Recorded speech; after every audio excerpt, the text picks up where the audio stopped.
예수님 버리면 안 됩니다. 끝까지 따라다녀야 됩니다. 자, 함께 말씀 보겠습니다. 마태복음 26장 31절에서 35절까지 말씀입니다. 마태복음 26장 31절에서 35절 말씀입니다. 오늘은 어떤 말씀을 주실까 기대하는 마음으로 또 들으시기 바랍니다. 31절부터 35절까지 한 절씩 나눠서 읽겠습니다. 그때 예수께서 제자들에게 이르시되 오늘 밤에 너희가 다 나를 버리려라. 기록된 바 내가 목자를 치리니 양의 떼가 흩어지리라 하였느니라.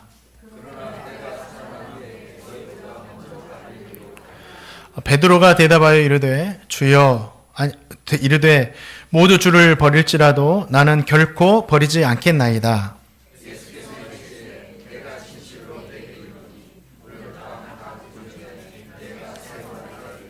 함께 읽겠습니다.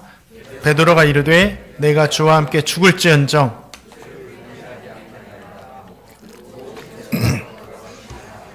아멘. 주님은 제자들과 함께 성만찬 하시고 세족식을 하신 후에 기도하시기 위해서 감람산으로 가셨습니다. 감람산으로 가시는 도중에 제자들에게 뭐라고 하시냐면 얘들아 오늘 밤 너희가 다 나를 버릴 것이다 라는 엄청난 말씀을 하십니다. 베드로가 그 말씀을 듣고 나서 주님 모두 주를 버릴지라도 저는 결코 주님을 버리지 않겠습니다. 이 말씀을 드립니다. 그 말씀을 들은 주님께서 베드로에게 베드로야 너는 오늘 밤에 닭이 울기 전에 3번 나를 부인할 것이다 이렇게 말씀하십니다. 오늘 기록된 말씀이에요. 주님을 따르는 제자들의 배신에 대해서 이 기록된 말씀, 이 말씀을 통해서도 저 성도님에게 주시는 귀한 신앙의 교훈과 은혜들이 있습니다. 자, 한 절씩 살펴보겠습니다. 31절 말씀 다 같이 읽어보겠습니다. 시작.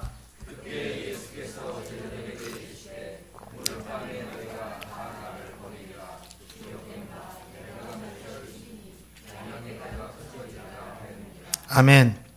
이 성만찬과 세족식을 통해서 주님을 향한 제자들의 마음이 어떻게 되었을까요?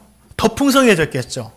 와, 선생 대신 주님께서 우리의 발까지 씻겨주시고 저렇게 섬겨주시는데 우리도 더 뜨겁게 주님을 섬겨야 되겠다. 이 마음이 있었지 않을까요? 그리고 그 마음으로 어떤 생각을 했을까요? 예수님 끝까지 따라야 되겠다. 주님과 끝까지 함께 해야 되겠다. 이런 마음이 있었을 겁니다. 그때 주님께서 제자들에게요, 이 마음을 가지고 있는 제자들에게 전혀 생각하지도 않은 한 말씀을 하십니다. 그게 뭡니까? 오늘 밤에 너희가 다 나를 버릴 것이다. 다 나를 버릴 것이다. 그 말을 들은 베드로가 주님, 모두 주를 버릴지라도 나는 결코 주님을 버리지 않을 겁니다. 35절 보면 모든 제자도 그와 같이 말했다고 했어요. 이 말은 베드로의 고백만이 아니라 모든 제자들의 고백이었죠. 주님, 지금 우리가 이렇게 은혜가 충만한데 주님, 우리를 뭘로 보시고 그러십니까? 우리 주님 절대 버리지 않는다니까요. 이구동성으로 주님께 이런 말씀을 드리는 겁니다. 그런데 어떻게 되죠? 예수님을 잡기 위해서 칼과 몽둥이를 들고 군대와 대제사장들과 바리새인들에게 얻은 하인들이 이렇게 다가오자 제자들이 어떻게 합니까? 다 도망칩니다. 주님 버리고 다 도망쳐요. 스가랴서를 보면 이런 말씀이 있어요. 예언의 말씀이에요. 칼아 깨어서 내 목자, 내 짝된 자를 치라. 목자를 치면 양이 흩어지리라. 주님은 제자들이 자신을 버리고 도망하는 것이 선지자가 말한 그 말씀의 성취라고 지금 우리에게 들려주고 있어요. 주님은 다 알고 계셨습니다. 위험한 순간이 오면 제자들이 자신을 버리고 도망할 것을 다 알고 계셨어요. 그 모든 것을 알고 계심에도 불구하고 우리 주님께서 어떻게 하셨죠? 그 배신할 제자들을 데리고 성찬식을 하시고 자신의 가장 귀중한 피를 주시고 몸을 주셨어요. 자신 배신할 이 제자들을 데리고 세족식을 하셨습니다. 그리고 지금 십자가 지시기 전 그 십자가를 위한 기도하는 자리까지 제자들을 데리고 가십니다. 우리 주님의 행동이 이해가 되시나요? 이 말씀을 통해서 저와 성도님이 어떤 신앙의 은혜들을 얻을 수가 있습니까? 먼저는 우리 성도님들은요, 내 신앙으로 주님을 따르고 주님을 믿고 사는 것이 아니에요. 주님의 은혜로 우리가 살고 있고 주님의 은혜로 우리는 따를 뿐이에요. 이 주님의 은혜가 있어야 돼요. 33절에서 베드로는 모두 주를 버릴 것이다, 이렇게 주님께서 말씀하시니까 뭐라고 합니까? 주님 안 그래요. 모두 주님을 버릴지라도 나는 주님을 버리지 않겠습니다, 이 말을 해요. 35절에서도 내가 주님과 함께 죽을지언정 주님을 절대 부인하지 않겠습니다. 모든 제자들도 똑같이 아니에요, 주님, 나도 주님 버리지 않을 거예요. 내가 주님 부인하지 않을 거예요, 이 고백을 했습니다. 제자들은요, 나의 신앙으로 주님을 따를 수 있다고 생각했어요. 나의 신앙으로 주님과 함께 옥에도 갈 수 있고 죽는 자리까지도 함께 갈 수 있다고 생각했어요. 그런데 어떻게 됩니까? 정말 그렇게 했나요? 아닙니다. 다 도망합니다. 제가 단언하건대 성도는요, 나의 신앙으로 주님을 따를 수가 없어요. 우리의 신앙이 얼마나 변덕스러운지 아세요? 저의 신앙도, 목사된 저의 신앙도 너무 변덕스러워요. 주님의 은혜를 받으면 베드로처럼 당장이라도 주님을 위해서 어떤 큰 일을 할 것처럼 막 다짐하고 이렇게 고백하지만 시간이 지나면 언제 그랬냐는 듯이 금방 식어져 버리는 것이 저의 신앙이에요. 저와 성도님은요, 내 신앙으로 주님을 따를 수 있는 것이 아니에요. 오직 주님의 은혜로만 따를 수가 있는 거예요. 십자가도 마찬가지입니다. 내 신앙으로요, 내 힘으로 십자가 질 수 있는 것이 아니에요. 내 다짐한다고 십자가 질 수 있는 것이 아니에요. 오직 주님께서 은혜 주셔야지만이 내가 십자가 질 수 있다니까요. 내 신앙으로 십자가 졌다가는 한두 발짝 가고 나서 다 내려놓고 도망합니다. 우리의 신앙이 그래요. 그렇기 때문에 저와 성도님은 내 신앙으로 살면 안 돼요. 그러면 뭘로 살아야 돼요? 오직 주님의 은혜로 살아가시는 저와 성도님 되시기를 주님의 이름으로 축원드립니다. 그 성도가 정말 믿음 좋은, 신앙 좋은 성도예요. 스데반 집사님도 순교하셨잖아요. 돌에 맞아 순교할 수 있었던 이유가 뭔지 아세요? 내 신앙으로 한 것이 아니에요. 주님의 은혜였어요. 그래서 주님께서 순교의 자리도 감당하게 하신 거예요. 주님의 은혜를 보여주시잖아요, 순교의 자리에서. 스데반 집사님의 신앙으로 돌에 맞아 순교한 것이 절대 아닙니다. 주님의 은혜였어요. 사도 바울이 고백합니다. 내가 나된 것은 하나님의 은혜로 되었다. 바울이 이방인의 사도가 되어서 그렇게 엄청난 선교 역사를 감당할 수 있었던 것도 자신의 신앙이 아니라고 고백합니다. 모든 것이 하나님의 은혜였다라는 거예요. 오늘 우리가 제일 먼저 찬양할 때 불렀던 오직 예수뿐이라는 찬양이 있어요. 은혜 아니면 살아갈 수가 없네. 호흡마저도 다 주의 것이니 세상 평안과 위로 내게 없어도 오직 예수뿐이네. 예수뿐밖에 없는 거예요. 저와 성도님은요, 정말 예수님의 은혜로 사는 사람들이지 내 신앙으로 사는 사람들이 아니다. 꼭 기억하시기 바랍니다. 내 신앙 의지하다가는요, 다 도망친다니까요. 사랑하는 행복누리교회 성도님들, 내 신앙으로 주님 따르지 마시고 오직 주님의 은혜로 주님 따라 다니시기 바랍니다. 그 성도가 끝까지 주님 따라갈 수 있어요. 또 오늘 말씀을 통해서 우리에게 주시는 은혜들이 뭐냐면 주님께서는 정말 연약한 우리를 절대 버리지 않으신다. 버리지 않으신다. 제자들이 성찬식과 세족식을 통해서 은혜를 받고 주님을 따르겠다라고 고백했습니다.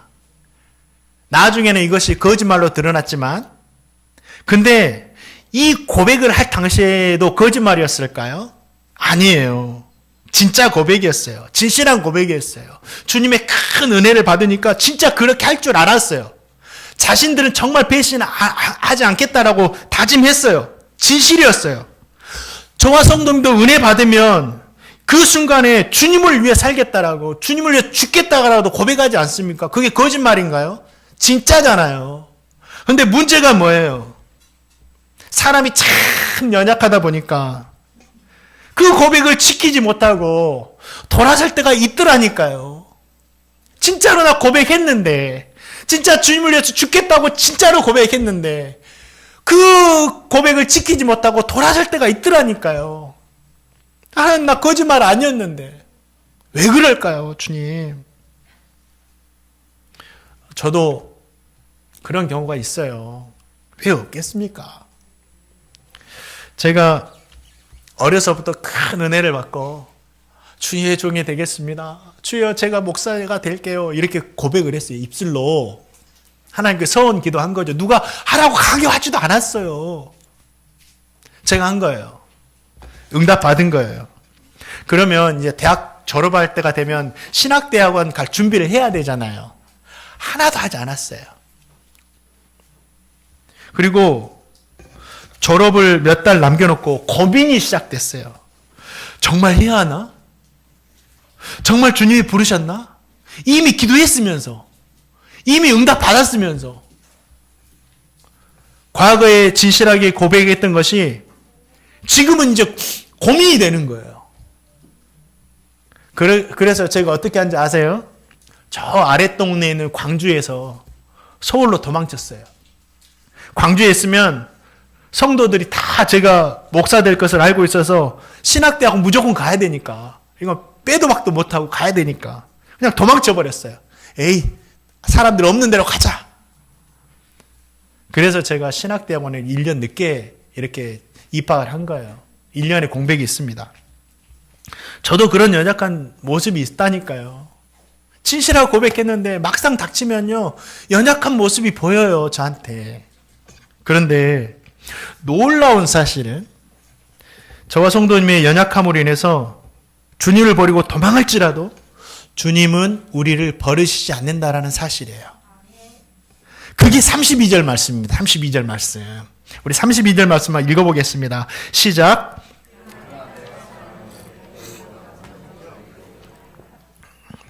주님을 부인하고 도망한 제자들이 간 곳이 어디예요? 갈 곳이 어디입니까? 갈릴리였다라고 주님 말하고 있어요.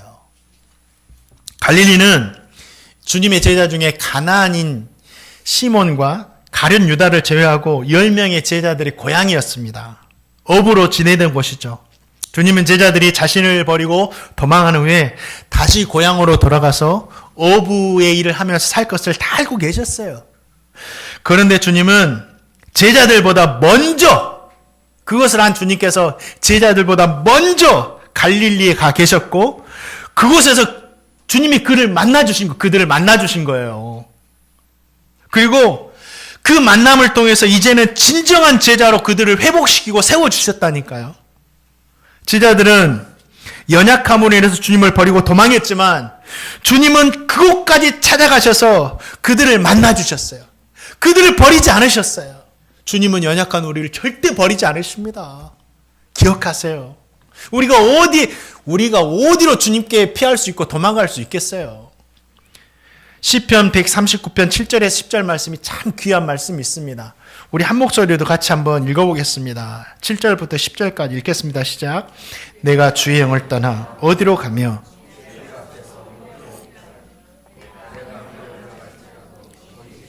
수월의 내 자리를 펼지라도 거기 계시니이다. 내가 새벽 날개를 치며 바다 끝에 가서 거주할지라도 거기서도 주의 손이 나를 인도하시며 주의 오른손이 나를 붙드시리이다. 우리 주님은 이런 분이세요. 저와 성도님 연약가에서 주님을 버리고 도망할지라도 주님은 끝까지 우리를 버리지 않으세요. 우리가 주님의 눈앞에서 피할 곳이 어디 있겠어요. 저는요, 이 말씀을 경험했어요. 서울로 도망와가지고 지낼 곳이 없잖아요. 그래서 잠시 서울에서 자취하는 친구에게 연락해서 야, 네 집에 좀 머물러야 되겠다. 그래서 그 친구 집에 며칠 살게 된 거예요. 그 친구 집 가까운 곳에 동안교회가 있었습니다. 그때 당시에는 이제 김동호 목사님께서 담임을 하셨고, 참 이분 특이하신 분이세요. 부임하셔가지고 좀 어려운 교회였거든요. 근데 이분이 한 10년 정도 목회하시니까 교회가 5,000명, 출석 성도만 5,000명 이상으로 이렇게 성장을 한 거예요. 엄청난 큰 교회잖아요. 근데 그렇게 잘 될 때 그냥 사임을 해요. 그리고 개척을 합니다, 이분이 또. 특이한 분이세요. 개척하셔도 엄청난 또 부흥을 이루셔가지고 그 큰 부흥을 이루고 나서 나중에 또 하나님의 응답받고 교회를 4개로 나눠가지고 부목사들 다 이렇게 해가지고 단임 목사를 세워가지고 또 나눠버려요. 그 김도호 목사님이 청년 사역도 잘하셨는데 그 목사님 설교 듣고 싶어서 가까우니까 갔어요. 그 목사님이 수요일 날 설교하시는데 설교 중에 이런 이야기를 하시더라고요. 자신이 군부대에 가서 말씀을 전하기 위해서 갔답니다. 근데 그때는 어린 아이들도 같이 데리고 왔대요. 자기 자녀들을. 근데 군부대에 가가지고 잠깐 이제 그곳을 이렇게 구경할 수 있는 시간이 있었나 봐요. 그래서 구경하는데 좀 비가 왔었던지 참호, 그러니까 전쟁이 일어나면 그 군인들이 이렇게 땅에 이렇게 구멍을 파고 거기에 숨어가지고 총을 쏘는 것이 참호인데, 참호 안에 물이 이렇게 많이 차 있고 그곳에 개구리 한 마리가 빠져 있더래요. 그래서 수영하고 있더래요. 그래서 아이들이 그걸 보더니 아빠 개구리 좀 꺼내주자고. 개구리 저렇게 있다가 다 죽겠다고 나오지도 못하고. 목사님이 자신은 별로 생각도 안 했는데 아이들이 그렇게 부탁하니까 어떻게 했냐면 개구리를 꺼내주려고 이렇게 나무까지 해가지고 이렇게 잡아내려고 했답니다. 그런데 중요한 건 뭐냐면 이 개구리가 계속 도망 다니는 거예요. 왜 개구리가 도망 다녔을까요? 잡히면 죽는 줄 알고. 잡혀야 살죠. 근데 개구리는 잡히면 죽는 줄 알고 계속 도망 다니더라는 거예요. 여러분, 하나님께 잡혀야 됩니다. 왜 하나님께 도망 다니십니까? 하나님께 잡혀야 삽니다. 이 설교를 하시는 거예요. 그 말씀을 듣고 제가 한 가지를 깨달았죠. 제 자신을 봤죠. 내가 주님께 잡히면 죽는 줄 알고 도망 다니는 개구리구나. 주님께 붙잡혀야 되구나. 그래야 살 수 있구나. 를 깨달았어요. 그 말씀을 들었어요. 그래서 다시 하나님의 손에 붙잡혀서 곧바로 신학대학원에 광주에 내려와서 입학을 했습니다. 주님을 피해서 도망한 곳에 주님은 저보다 먼저 가 계셨다니까요. 사랑하는 성도님들, 연약한 저와 성도님이 주님을 버리고 저 먼 곳으로 도망할지라도 주님은 우리를 버리지 않으세요.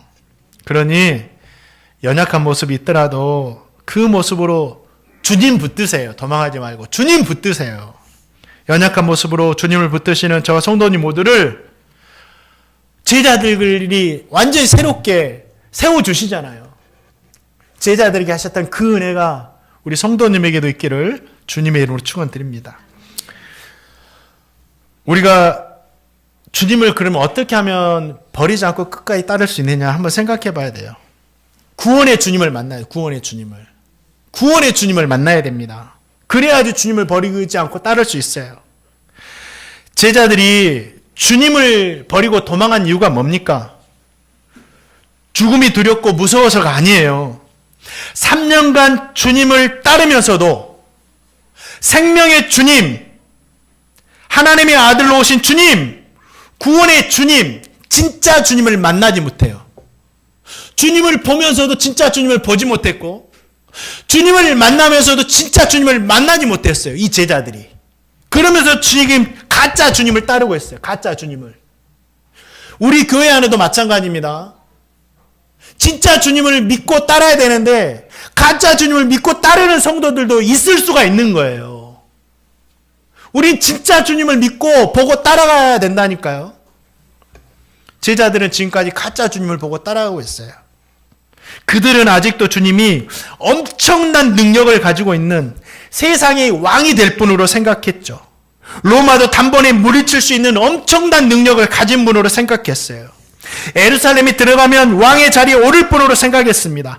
하나님의 아들로 본 것이 아니라 정치인 예수님으로 제자들이 봤던 거예요. 그러면서 끝까지 따랐던 거예요. 세족식을 하고 성찬식을 하는 순간까지도 그 생각에는 변함이 없었어요.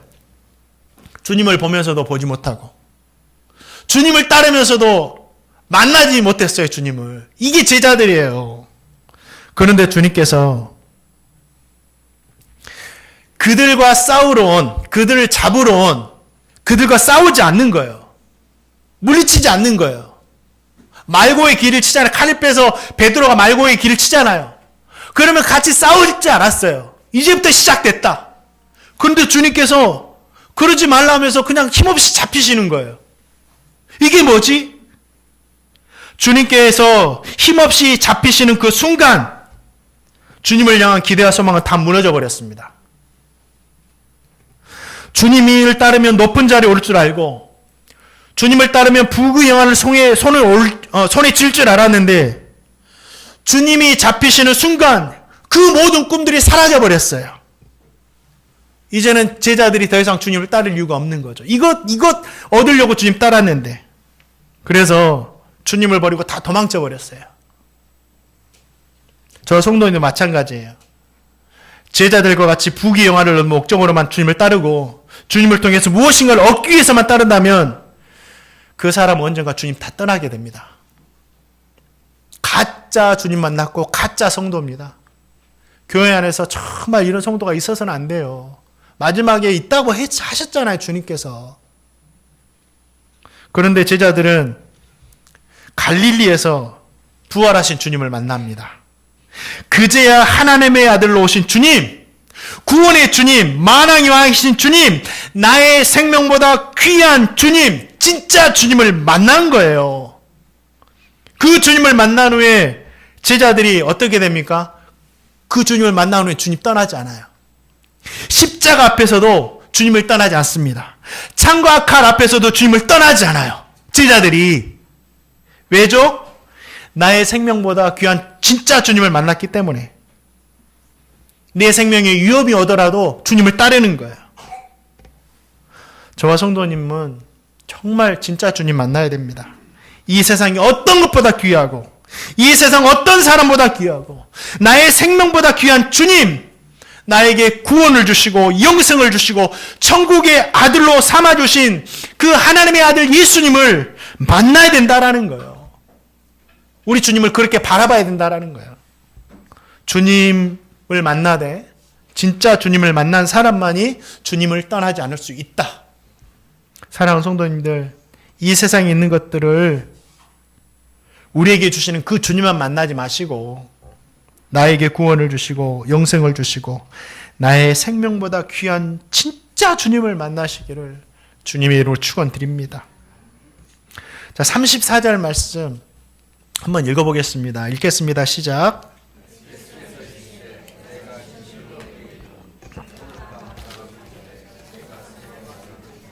아멘. 모두가 주님을 버려도 나는 결코 주님을 버리지 않겠다는 베드로의 고백을 들으신 주님께서 뭐라고 하십니까? 오늘 밤 딱 울기 전에 내가 3번 나를 부인할 것이다. 이 말씀을 하세요. 그 말씀을 들은 베드로는 더 강력하게 내가 주님과 죽을지언정 주님을 부인하지 않겠다라고 대답합니다. 그런데 어떻게 됩니까? 주님의 말씀처럼 다 울기 전에 3번 주님을 부인하고 맙니다. 그제서야 주님 말씀이 생각나서 밖에 나가서 통곡하며 울어요. 내가 그런 사람이었구나. 이 말씀에서 알 수 있는 것이 무엇입니까? 우리 성도님들, 우리 성도님 스스로의 신앙을 장담하지 마세요. 베드로는 결코 주님을 버리지 않겠다고 이야기했잖아요. 결코라는 말이 어떤 말인지 아세요? 단 한순간도, 언제든지라는 좋은 말입니다. 그렇죠. 우리는 결코 주님 버리지 않아야 되죠. 그런데 어떻게 됩니까? 자신은 결코 버리지 않겠다고 했지만 주님 말씀처럼 3번이나 부인하고 말았습니다. 누구든지 자신의 신앙을 결코라고 하면서 장담할 수 없는 겁니다. 왜요? 인간은 다 변하기 때문에. 인간 다 변한다니까요. 그래서 늘 내 자신 위험한 거예요. 변하기 쉬운 내 자신이 위험한 겁니다. 그러니까 늘 말씀으로 날 경책하며 경계하며, 제일 경계해야 할 사람은 내 자신인 거예요. 제가 아는 선교사님께서 코로나19 시간을 보내다가 선교를 그만둬야 하는 상황이 생겨서 국내로 복귀를 했습니다. 선교사님이 이제 무엇을 할까? 선교도 맡겼고 어떻게 할까? 이렇게 기도하고 있는 중에 어떤 안수 집사님께서 선교사님이 찾아가가지고 교회를 세우자는 제안을 했습니다. 그리고 이야기가 잘 되어가지고 이 안수 집사님에게 좀 물질이 많이 있으셔가지고 사비를 털어서 교회로 사용할 장소도 임대하고 보증금도 넣었겠죠. 그리고 자신이 임대료도 임시로 담당하기로 했습니다. 그리고 나서 예배당도 꾸몄어요. 얼마나 귀합니까? 이게 한두 푼 드는 일이 아니잖아요. 얼마나 귀합니까? 얼마나 좀 멋진 신앙이에요. 그런데 문제가 생겨요. 얼마 지나지 않아서 교회 안에 작은 내부적인 문제가 생겨가지고 이 안수 집사님 마음이 상한 거예요. 선교사님이 자기 마음대로 해줄 줄 알았는데 자기 마음대로 안 해주거든요. 말하면 자기 마음대로 좀 움직여줘야 되는데 안 해주거든요. 그래 마음이 상한 거예요. 그 후부터 이 안수 집사님이 교회에 보이지 않는 거예요. 그러더니 교회에 있는 헌금을 다 가지고 교회를 나가버렸습니다. 저거 전화하더라고 한숨을 쉬면서. 왜 그렇게 했느냐? 명목상은 자신이 낸 보증금과 임대료를 헌금으로 다 가져가 버린 거예요. 결국 선교사님은 임대한 곳에서도 교회를 시작하지 못하고 자기 돈으로 다 헌금도 했겠잖아요. 선교사님도 시작하니까 다른 곳으로 옮겨야 했어요. 피눈물 나는 일이죠. 조금의 어려움과 조금의 실망만 있어도요, 변하기 쉬운 것이 사람의 마음입니다. 우리 성도님 그런 적 없으세요?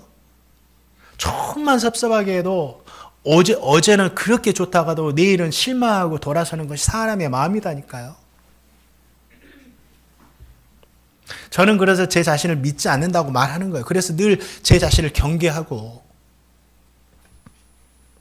베드로가 주님의 말씀을 듣고 해야 했던 말이 뭘까요? 기본적으로 주님께서 우리의 죄를 지적하고 우리를 좀 낙심하게 하는 말씀을 하더라도, 우리를 기분 좋지 않게 하는 말씀을 하더라도 기본적으로 주님의 말씀 진리예요. 주님 말씀 틀리는 것이 아닙니다. 그렇다고 한다면 주님이 말씀하셨다면 우리가 마음이 안 좋고 기분이 안 좋아도 어떻게 해야 했을까요? 베드로가 이렇게 대답해야 했어요. 주님이 말씀하셨다면 그 말씀이 맞습니다. 그러니 제가 주님을 부인하지 않도록 저를 도와주십시오. 주님이 가시는 곳이라면 죽는 곳까지 함께 가고자 하는 마음이 지금 있습니다. 그런데 주님 말씀하신 것처럼 제가 변하기 쉬운 사람이니까 이 마음이 변하지 않도록 주님이 나를 좀 도와주십시오. 장담하지 않고 이렇게 기도했더라면 베드로의 그 후의 삶이 좀 달라질 수 있을 거예요. 사랑하는 성도님들, 저도 그렇고 성도님들도 그렇고 우리는 변하기 쉬운 사람들인 것을 인정하시기 바랍니다. 그리고 누구 앞에서도 신앙을 장담하지 마세요. 그리고 변하기 쉬운 자신을 주님께 의탁하세요. 주님 붙들어 달라고. 내가 나를 붙드는 것이 아니라 변하지 않는 주님께서 나를 붙들어 달라고 의탁하세요. 우리 성도님들의 그 기도를 들으시고 우리 주님께서 붙들어 주심으로 말미암아 변하지 않는 신앙으로 살아가시기를 주님의 이름으로 축원드립니다. 베드로의 배신을 말씀하신 것은요, 이유가 있어요. 베드로의 나중에라도, 주님의 심정이에요. 나중에라도 이 말씀 생각해서 다시 돌이켜야 된다. 내가 너 배신할 줄 알고 그 모습까지 나 사랑하고 있어. 너 이거 생각하고 그때 실망하고 낙심하고 그냥 포기해버리지 말고 돌이켜야 된다라고 들려주시는 거예요. 주님께서 베드로가 부인할 것을 아시고 말씀해 주신 이유였습니다. 이거는 베드로를 낙심하고 낭망시키고 그가 이렇게 죄를 짓는다라고 그의 허물을 들추게 함이 절대 아니었다니까요. 나중에라도 주님 사랑 깨닫고 돌이켜야 된다. 내가 그런 너까지 사랑했다. 이미 알고 있지만 그런 너까지 사랑했다. 누가 자신을 배신한 사람을 사랑할 수 있겠어요? 우리 성도님들은 배신하면 사랑할 수 있습니까? 엄청 힘들지. 그 선교사님도 너무 힘들더래요. 막 분노가 일어나더래요. 누가 자신을 배신한 사람을 끝까지 데리고 다닐 수 있겠어요? 누가 자신을 배신할 사람을 끝까지 믿을 수가 있겠습니까? 배신할 줄 알면 그 전에 막 쳐내겠죠. 안 그러는가요? 배신 안 당하려고. 사람은 그래요. 배신할까 하면 다 쳐내겠죠. 옛날에 구족을 면한다고 했잖아요. 배신자들은. 그런데 우리 주님은 배신할 줄 알면서도 그렇게 하지 않으셨어요. 배신할 것을 분명하게 하셨지만 끝까지 사랑해 주셨고 끝까지 함께 해 주셨어요. 이걸 깨달으면 어떻게 해야 되죠? 주님께서는 내가 주님을 버리고 도망하고 3번이나 부인할 줄 알면서도 끝까지 사랑해 주셨구나. 그렇다면 지금 주님을 버리고 도망한 나도 3번이나 주님을 부인하고 통곡하고 있는 내 자신도 주님이 사랑해 주시겠구나. 용서해 주시겠구나. 이 사랑을 깨닫고 돌이키라고 이 들려주신 거예요. 주님은 우리가 망하기를 원하지 않으십니다. 회개하고 돌이켜서 다시 주님께 돌아와서 새롭게 되기를 원하세요. 이 주님의 마음을 깨닫는 자가 주님께 돌이킬 수 있는 거예요. 저와 성도님은 베드로에게 하신 이 말씀에서 이걸 볼 줄 알아야 돼요. 주님은 베드로가 주님을 배신하잖아요. 이 주님을 배신한 베드로가 누굴까? 우리예요, 우리. 우리도 얼마나 자주 주님을 배신하나요? 우리 성도님들은 한 번도 주님을 배신한 적이 없으십니까? 우리는 베드로처럼 안 그럴 것 같나요? 아무도 장담하지 못합니다. 저도 장담 못해요. 안 해요. 할 수도 없고. 일제 강점기에 신사참배하신 목사님들 지금 많이 욕을 먹습니다. 어떻게 그럴 수가 있냐고. 죽으면 죽어야지. 주기철 목사님처럼. 그런데 저는 그 목사님 보고 욕하지 못해요. 신사참배한 목사님들 보고 욕 못합니다. 왜요? 신사참배하면 안 된다는 것을 알면서도 제 앞에 총 들이대놓고 칼로 푹푹 찌르고 고문한 거 보여주고 모판 펼쳐놓고 걸어가라 하고 그러면 저는요 잠깐 눈 감고 신사참배할 가능성이 100%인 사람이에요. 제가 제 자리를 생각할 때. 왜 그런지 아세요? 작은 일에도 저는 이 마음을 지키지 못했더라고요. 진짜 제 모습을 그때 봤어요. 내 신앙 이거였구나. 이걸 봤어요. 제가 부교육자 때 사역자 수련회, 큰 대형교회였습니다. 사역자 수련회를 금강산으로 간 적이 있어요.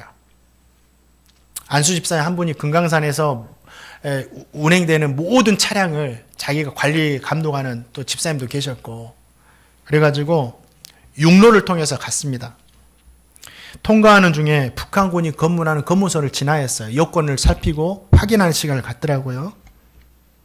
검문소에 앉아있던 사람이 제 차례가 되었어요. 다 목사님들 지나가잖아요. 전도사님도 지나가고.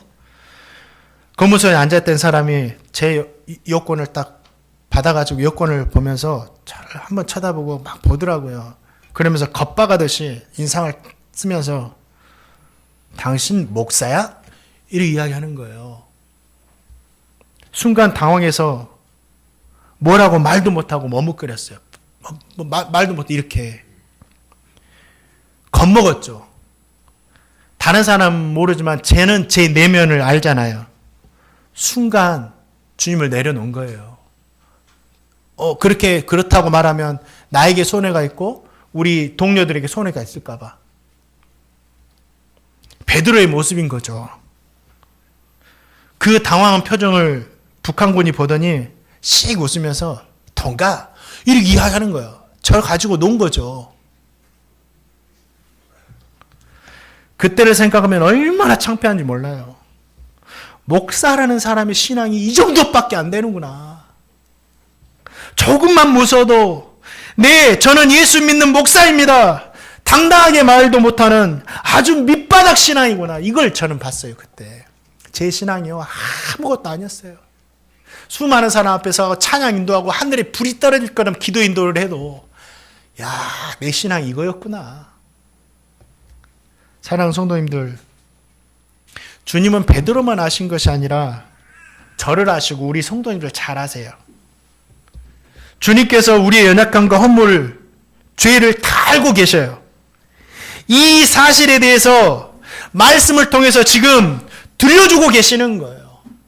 이 사실에 대해서 우리에게 말씀을 통해 들려주시는 것은 너희들의 신앙을 보면서 낭망시키려고 하시는 것이 아니에요. 너희들의 신앙을 보며 통곡하게 만들도록 하기 위함이 아니었어요. 그럼에도 불구하고 내가 너희를 사랑하고 있음을 알려주기 위한 것입니다. 주님께서 우리가 죄인 되었을 때 죽으셨대요. 의인 되었을 때 죽은 것이 아니라 죄인 되었을 때 죽으셨대요. 그러면 죄인 된 우리까지도 사랑하시는 거예요. 죄인 된 우리를 사랑하시는 거예요. 그래서 사랑하셔서 죽으셨으니까 이 사랑을 깨달으라고 베드로에게 들려주신 거예요, 미리. 그래서 저와 성도님은 연약함으로 인해서 낭망하지 마시고 그 모습이 있을 때 주님의 사랑을 깨달아서 주님께 나아가시기 바랍니다. 주님께 나아가 만나기만 하면 주님께서 회복하시고 용서하셔서 우리를 새롭게 해주실 거예요. 제자들 보세요. 갈릴리에서 주님 만나니까 그 후부터는 완전히 삶이 바뀌어지잖아요. 새롭게 되잖아요. 진짜 제자들이 되잖아요. 우리 성도님들 정말 연약한 모습이라도 주님께 나가서 주님의 은혜로 정말 회복되어서 우리 성도님들만큼은 교회에서도 그렇고 세상에서도 그렇고 진짜 성도로 살아가는 저 성도님 되시기를 주님의 이름으로 축원드립니다. 말씀을 맺겠습니다. 오늘 주님과 제자들의 대화, 제자들의 배신에 대한 말씀 드리면서 우리 성도님들은 어떤 생각을 하셨습니까?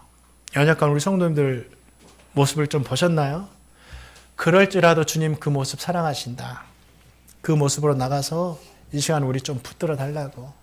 그래서 하나님 진짜 성도로 살게 달라고 또 한 주간 진짜 성도로 살아가는 저와 성도님 되시기를 주님의 이름으로 축원드립니다. 우리 시간에 은혜 아니면